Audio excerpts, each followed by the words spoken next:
Лұқпан мен қария. Лұқпан хакім жас кезінде бір шаһарға жолаушылап бара жатады. Жолда бір шалды көреді. Жөн сұраса келе, екеуінің барар жері бір екен. Лұқпан шалға: «Ата, жолды қысқартайық» дейді.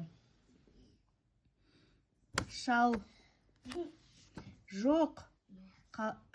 Шал айтады: «Жол қалай қысқарады?» деп сұрады. Лұқпан: «Жолдың қысқаруы оңай, бірімізді біріміз кезек-кезек арқаласақ болғаны» деді. Шал түсінбей бетіне бажырая қарады да қойды. Ішінен: «Япырмай, мынау бір кесапатты адам болмаса егеді.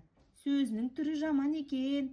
Зіңгіттей жігіт мені арқалауын арқалар, ал қаусаған кәрі мен оны қалай арқаламақпын» деп ойлайды. Лұқпан да үндемей жүре береді. Бір кезде межелі жерге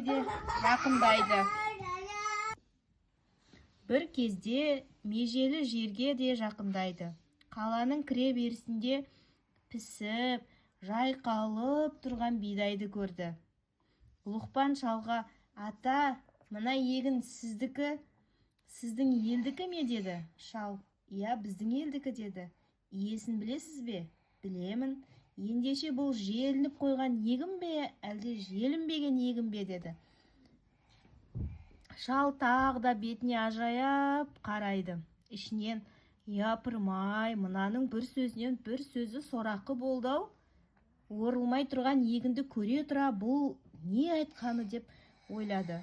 Одан өтіп шаһарға таяу қорымға жақындайды. Қорымда қабірге қойғалы жатқан өлікті көреді. Лұқпан: «Ата, мына кісіні білесіз бе?» деп сұрады. Шал: «Білемін» деді. «Бұл кісі өлген адам ба, әлде өлмеген адам ба?» деп сұрады. Сол кезде шал шыдай алмай: «Әй, өлмесе жерлеуге апармайды ғой» деп жігітке ұрсып тастады.